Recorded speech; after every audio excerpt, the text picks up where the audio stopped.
By now, you probably know that Pokemon Let's Go Pikachu and Pokemon Let's Go Eevee have been officially revealed and that they are the new Pokemon Switch games launching later this fall.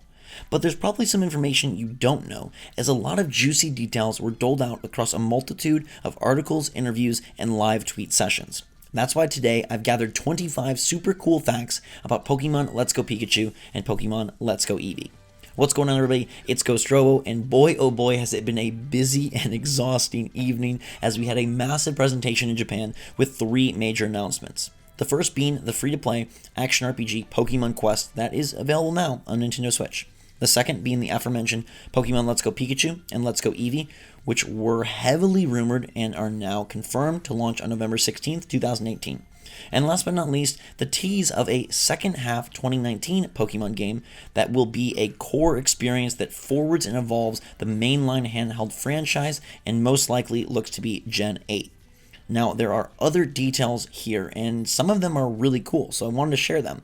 Now, you may know a lot of this, but I have seen some misinformation and some misreporting going on, so you'll want to pay attention to the entire list, and it might even help change your mind and turn the tide on whether or not you're excited for Let's Go Pikachu and Let's Go Eevee. Alright, let's dive straight in with some of the simple ones. Number 1 is that Eevee and Pikachu will be your partner Pokemon, and they can ride with you at all times. They'll be on your shoulder, they'll be on your head, they stay with you. Number 2 is that because of this, Eevee and Pikachu can be customized, but they can't evolve, so they will not change form. Now, you can go out and grab a random Pikachu or a random Eevee and evolve those as normal, but your partner Eevee or your partner Pikachu will never change from Eevee or Pikachu. Number 3 is that Eevee or Pikachu do take up a slot in terms of your 6 Pokemon squad, but they can be boxed and put away. Number 4 is one of the most interesting aspects of these new titles, and that is the full integration of co-op. You can bring a partner along to explore, catch, and battle, and I think this is super cool because it's a fleshed out co-op mode as opposed to a dumbed down girlfriend or little brother extra that we've seen a lot recently. Here they're bringing a Pokemon experience for 2, which I think is really awesome. Number 5 is the one that is the biggest bummer, and it's what I see most fans latching onto as a reason why these games will stink. And that is that there are no wild battles. There's still trainer battles, but there's no wild battles. You will only be encountering Pokemon to catch them or not catch them. Number 6 is that you will gain XP from catching these Pokemon. And number 7 is that they haven't finalized how that XP will be distributed, whether it'll be evenly or just given to one Pokemon. They're still working on that, they're still finalizing, and they will decide that, I guess, within the next 5.5 months. Number 8 is that there are no HMs in Pokemon Let's Go Pikachu and Pokemon Let's Go Eevee. I think this is sort of a expected one. It's a little odd, just given sort of the simplification and the fact that the Pokemon are always with you. Pokemon can follow you around. It kind of makes sense, but people will point to this as another reason that these games are dumbed down, but I'm telling you, stay with me, there's still good stuff to go. Number 9 is that Candy from Go will not be used in Let's Go, and this seems to be a thumbs up. People are happy about this. The connection between Go and Let's Go is cool. Here's one way that it's not connected, and that's a good thing.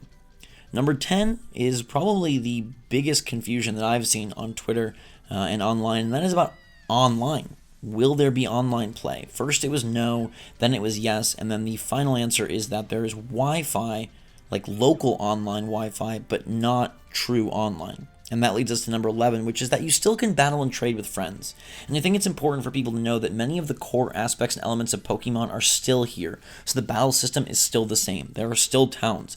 There is still a storyline. There are still trading and battling with your friends locally. There's still a lot going on here that will appeal to the core Pokemon fans. This is not just solely a baby game for brand new players. There are still elements here that you can see in the trailer and that have been discussed in interviews and reported on that make these games worthwhile. And I feel like the negative reaction is a bit overblown because even though they are incorporating elements from Go and even though they are removing things like wild battles, you'll find that it's retaining a lot of what makes Pokemon fun.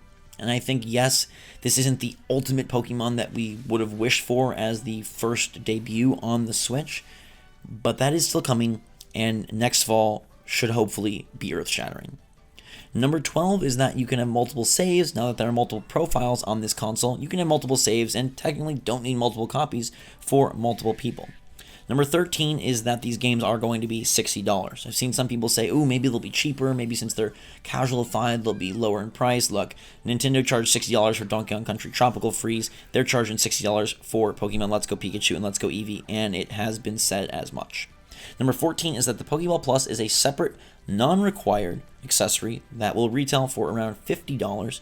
It does have a joystick on it. It does have a button on it. It lights up, it makes noises, and it is a way for you to control and interact with the games as opposed to a Joy-Con. And then also, it's utilized as a fancy Pokemon Go Plus where you can take a Pokemon in it with you.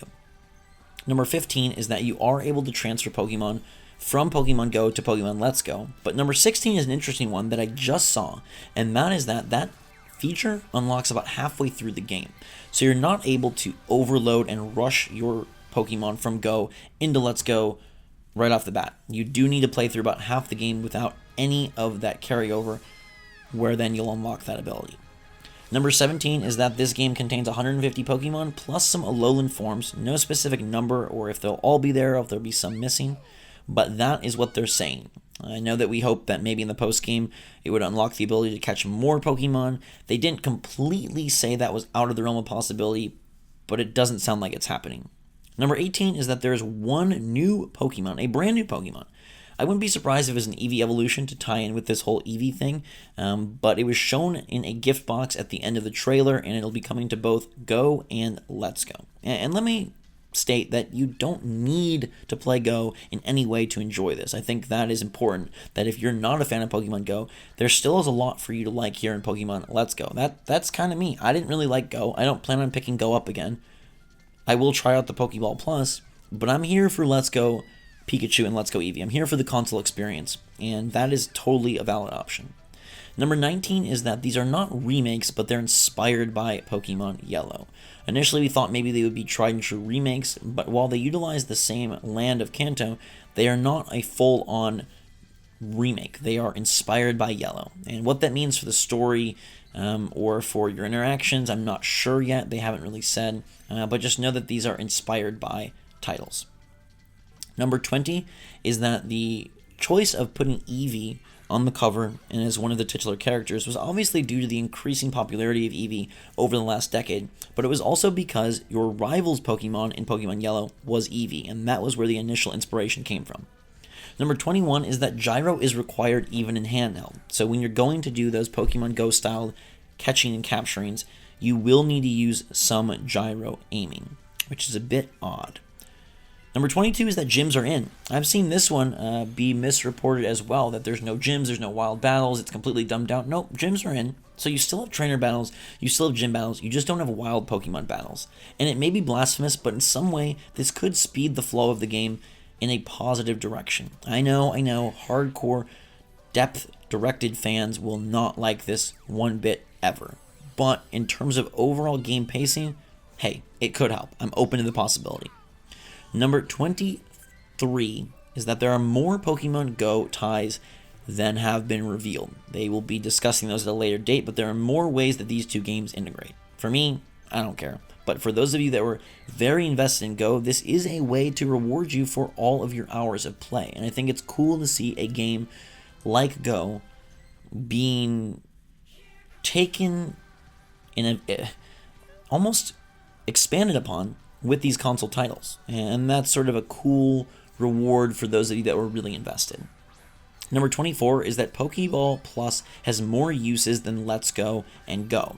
I don't know if this means that it'll be utilized once again in the 2019 Gen 8 game, or if they plan on having it be used in further apps, or if they're gonna do some sort of completely separate experience. I have no idea what this means, but they did say that they are going to be utilizing it in more than just the app Go and the games Let's Go.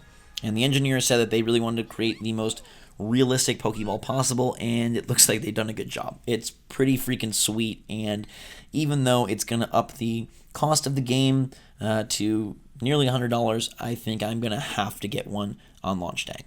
And number 25 is that you can ride any Pokemon large enough to ride in the game, and at one point they experimented with allowing you to ride all Pokemon, even the small ones, even the Caterpies and the Weedles. You could ride everybody but they decided that it looked too weird, so they went with just riding the large Pokemon. And there you have 25 facts about Pokemon Let's Go Pikachu and Pokemon Let's Go Eevee.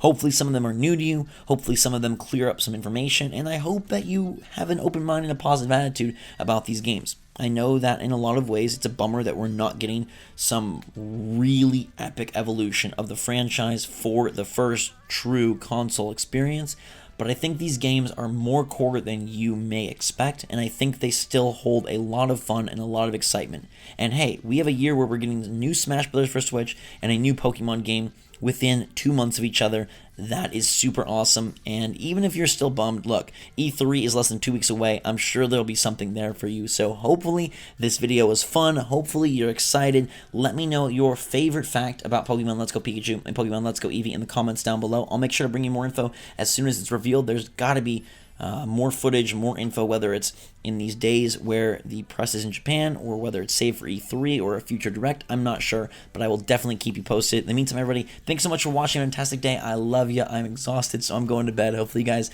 had a good Pokemon reveal day, and until next time, drink some hot chocolate. Thanks again, and we'll see you all later.